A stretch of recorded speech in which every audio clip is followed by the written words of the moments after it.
اشاعت القراءت YouTube channel کو subscribe کریں اور بیل آئیکن کے بٹن کو کلک کر لیں۔ آج ہمیں بیان شروع کرنا ہے اصول التجوید حصہ دوم کے اندر صفات کا بیان۔ صفات کا بیان بڑی توجہ کے ساتھ، پابندی کے ساتھ ہمیں سننا ہے اور اس کو سمجھنا ہے۔ صفات اور مخارج دونوں بہت اہمیت کے حامل ہے۔ یہ سمجھیے کہ اگر آپ نے صفات اور مخارج کو اچھی طرح سے سمجھ لیا اور صفات کو اچھی طرح سے سمجھ لیا، قرآن پاک کو حروف اور صفات کے ساتھ ادا کیا، تو یہ سمجھ سکتے ہیں ہم کہ قرآن پاک کا کچھ حد تک حق ادا کر سکتے ہیں۔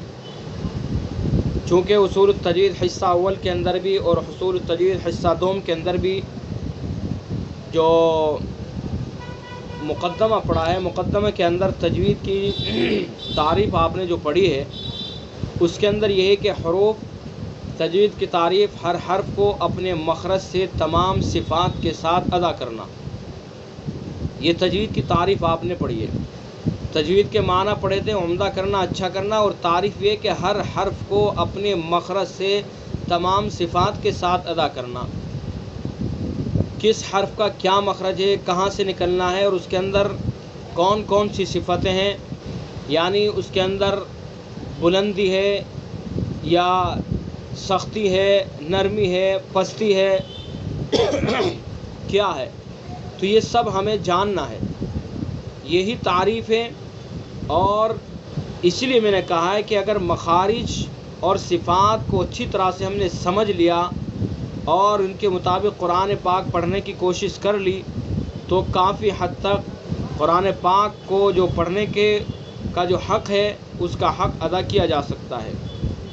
تو اس لیے مخارج کا بیان آپ تفصیل سے پڑھ چکے ہیں، یعنی اب تک ہمیں یہ معلوم ہو چکا ہے کہ کون سا حرف کہاں سے نکلنا ہے، اس کی کیا جگہ ہے، کہاں سے اس کو نکالنا ہے، کیا مقام ہے اس کا، یہ سب ہم تفصیل سے پڑھ چکے ہیں۔ اب ہمیں یہ پڑھنا ہے، یہ بیان بڑا طویل بیان ہوگا، اس کے اندر اس کو بڑا تفصیل سے بیان کیا گیا ہے۔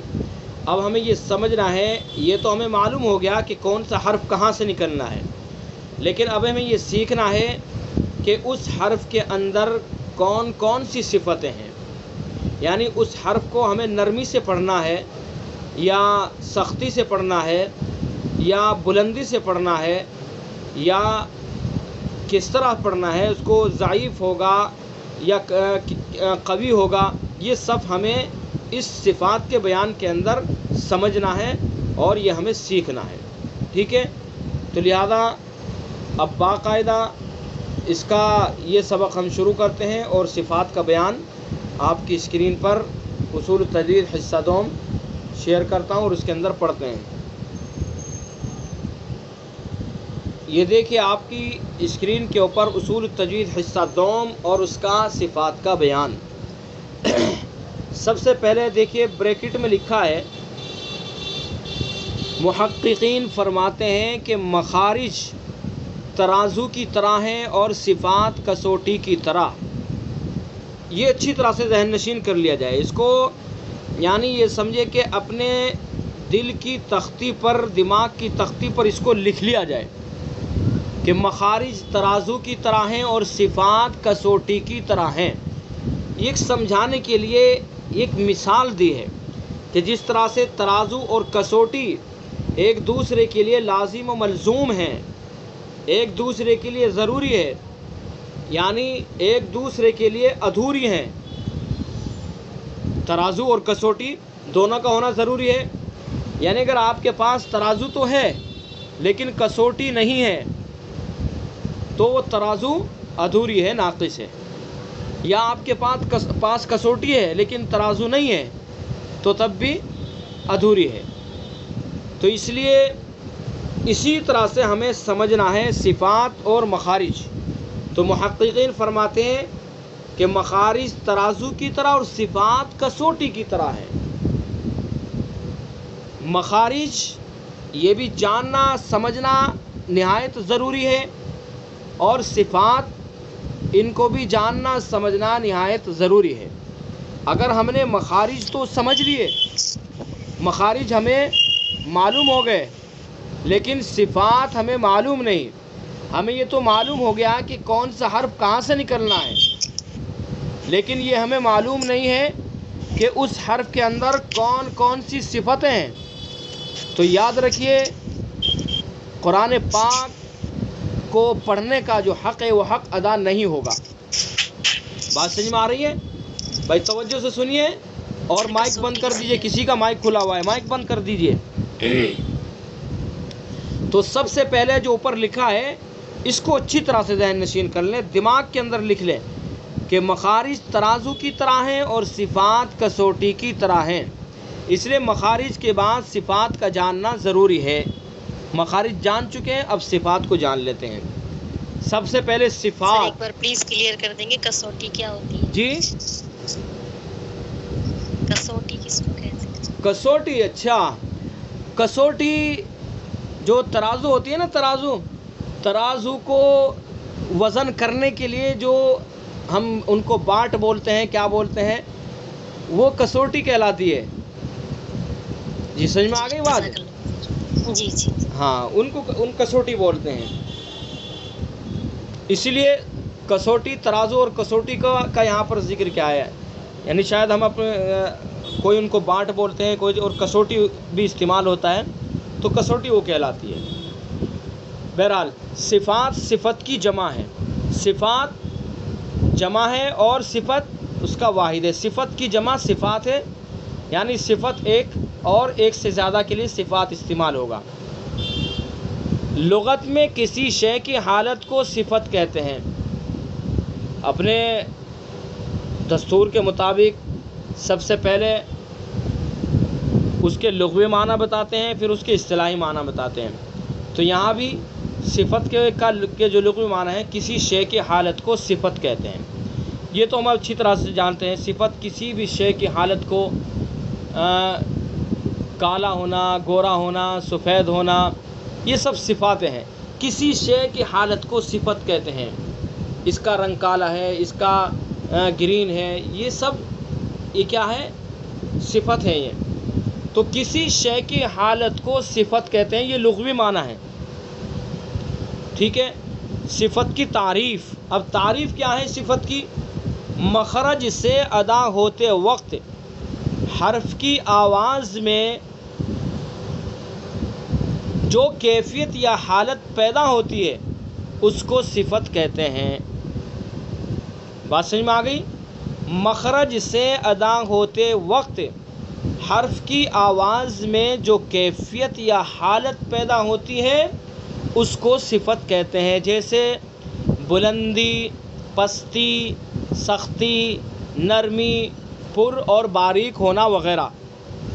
یہ سب آپ اچھی طرح سے سمجھ جائیں گے. جیسے آپ کچھ صفات آپ پڑھ چکے ہیں. پر اور باریک حروف کے بیان کے اندر آپ نے جو پر ہونا، باریک ہونا، یہ حروف کی صفت ہے. پر ہونا یہ صفت ہے، باریک ہونا یہ صفت ہے. ٹھیک ہے. یعنی پر اور باریک کو تو آپ اچھی طرح سے سمجھ چکے ہیں، چونکہ آپ اصول التجوید حصہ اول کے اندر پڑھتے چلے آ رہے ہیں اس کو.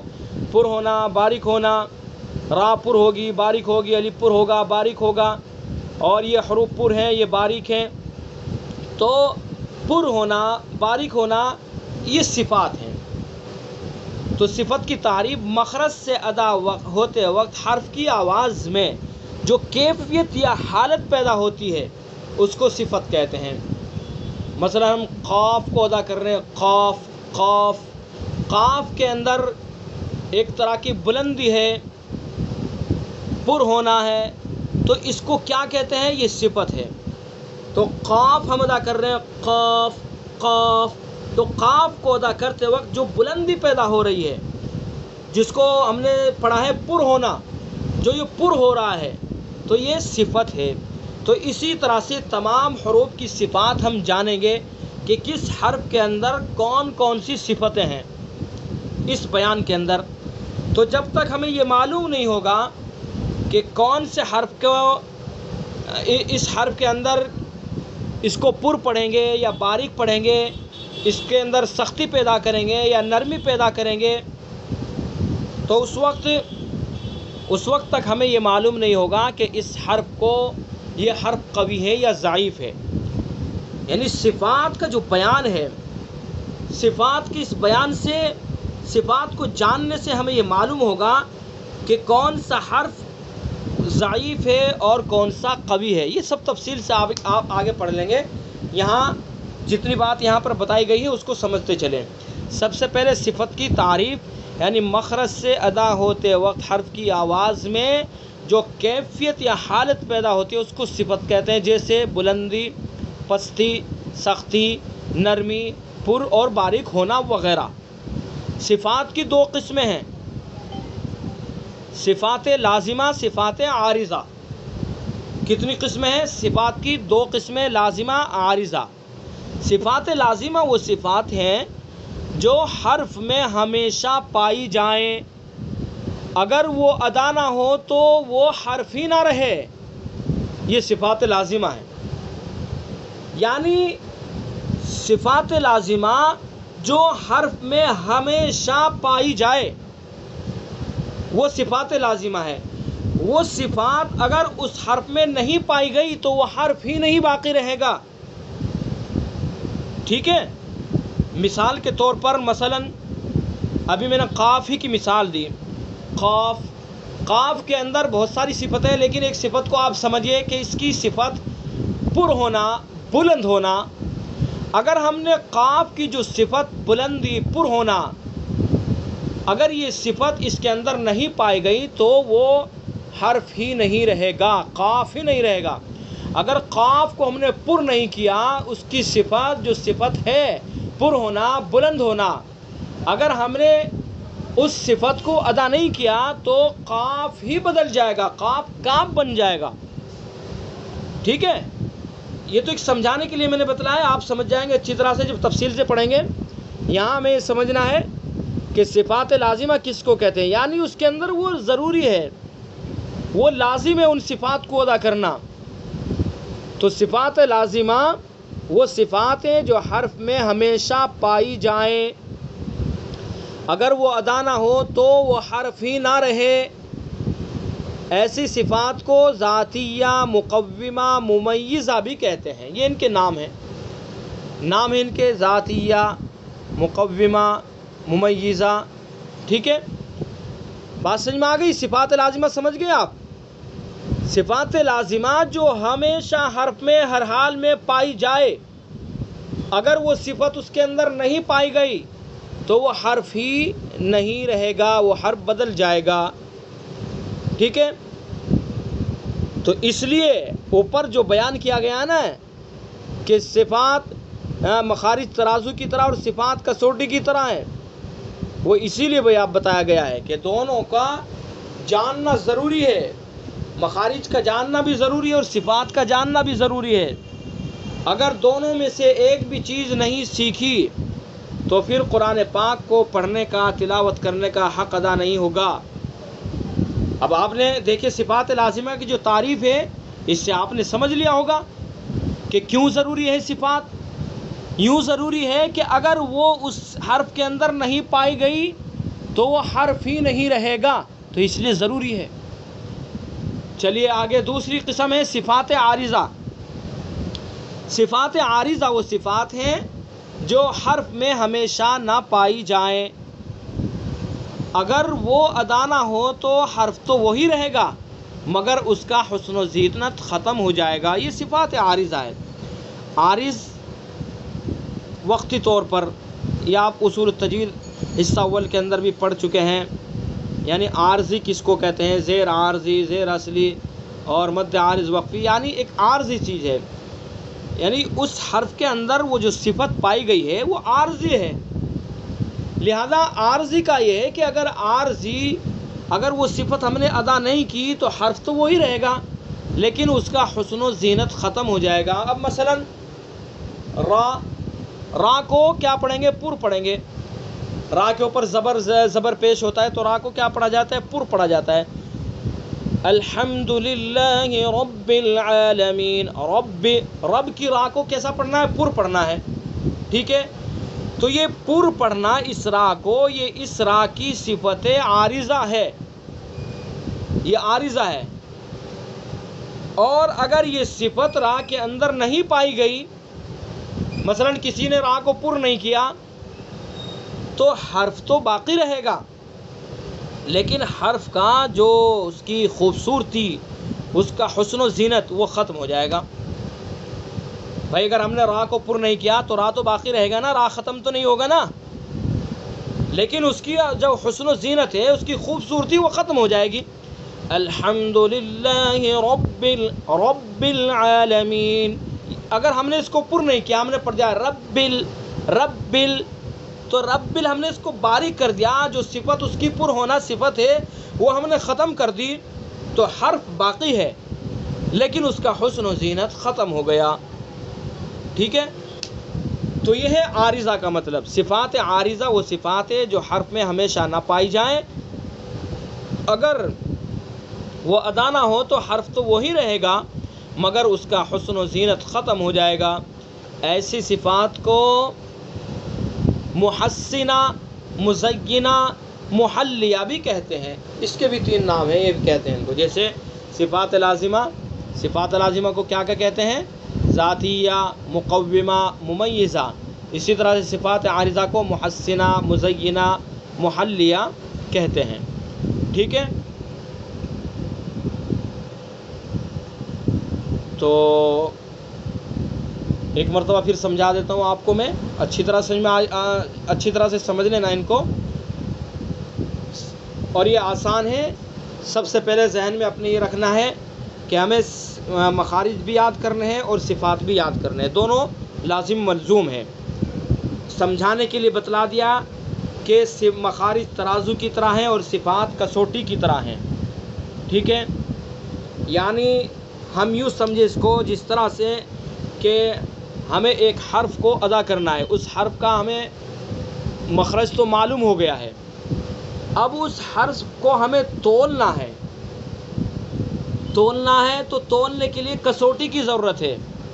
تولنا مطلب اس حرف کو ہمیں یہ دیکھنا ہے کہ یہ حرف قوی ہے یا ضعیف ہے، اور یہ ہمیں معلوم ہوگا جب کہ ہمیں صفات کا علم ہوگا، صفات کے بارے میں یہ علم ہوگا کہ کتنی صفات اس کے اندر قوی ہیں، کتنی ضعیف ہیں۔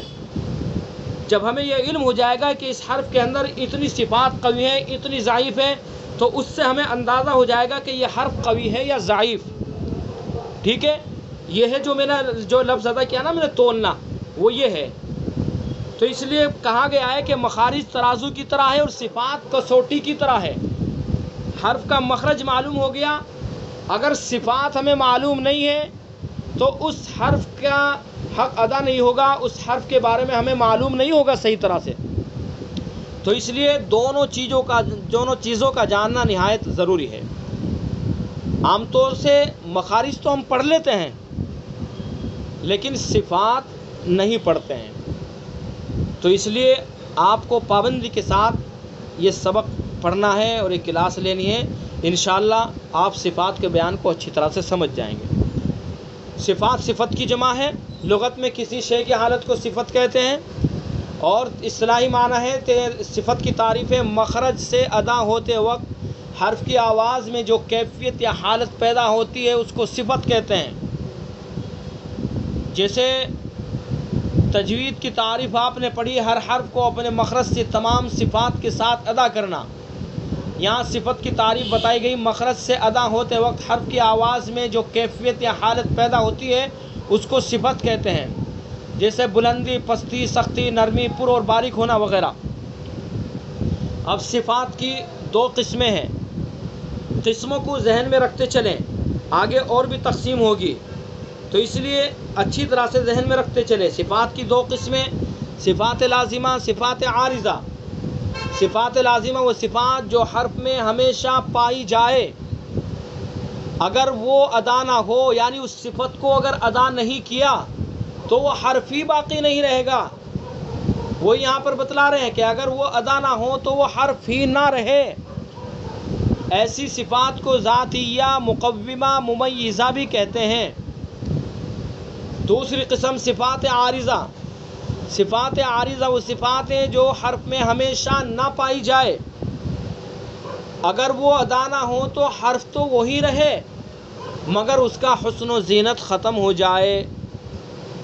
ایسی صفات کو، یعنی اگر ہم نے وہ صفت ادا نہیں کی تو حرف تو ختم نہیں ہوگا، حرف تو باقی رہے گا، لیکن حرف کے اندر جو خوبصورتی تھی، اس کے اندر جو زینت اور خوبصورتی پیدا ہو رہی تھی، اس صفت کے ادا نہ ہونے کی وجہ سے وہ خوبصورتی ختم ہو جائے گی۔ ایسی صفات کو محسنہ، مزینہ، محلیہ بھی کہتے ہیں۔ اب آگے دونوں کی، یعنی صفات لازمہ، صفات عارضہ، دونوں کی دو قسمیں بتائی گئی ہیں، اور کتنی صفات لازمہ، کتنی صفات عارضہ قسمیں کتنی ہیں، وہ سب آپ اسی طرح سے تھوڑا تھوڑا پڑھتے رہیں گے، تو اس لیے تھوڑا تھوڑا میں آپ کو سبق دیتا رہوں گا اور سمجھاتا رہوں گا۔ اب آپ کی کوشش یہ رہے گی کہ آپ اس سبق کو سمجھیں اور سمجھنے کے ساتھ ساتھ اس کو یاد کرنے کی فکر بھی کریں، اور اس میں اگر کچھ سمجھ میں نہ آئے تو وہ آپ میرے سے کسی بھی وقت پوچھ سکتے ہیں، مجھے میسیج کر کے پوچھ سکتے ہیں، پرسنل پر مجھے میسیج کر دیں، یا گروپ میں پوچھنا چاہیں گروپ میں بھی پوچھ سکتے ہیں، 2 گروپ ہمارے بنے ہوئے ہیں، تو جس گروپ میں جو ہیں اس میں پوچھ سکتے ہیں۔ لیکن ہم سب کی کوشش یہ ہے، میری کوشش یہ ہے کہ جو کچھ میں نے سیکھا ہے میں وہ آپ تک پہنچا دوں، اور آپ کی کوشش یہ رہے گی کہ ہم اس کو سیکھنے کی فکر کریں، اور مقصد ہم سب کا یہ ہے کہ ان کو سیکھنے کے بعد اللہ کا مقدس کلام، اس کے اصول و ضوابط کے مطابق صحیح پڑھنے کی ہمارے اندر ایک تڑپ پیدا ہو جائے اور فکر پیدا ہو جائے۔ تو آج کا سبق اتنا ہی رہے گا، انشاءاللہ اگلی کلاس کے اندر پھر آگے کا بیان شروع کریں گے۔ السلام علیکم ورحمۃ اللہ وبرکاتہ۔ اشاعت القراءت یوٹیوب چینل کو سبسکرائب کریں اور بیل آئیکن کے بٹن کو کلک کر لیں۔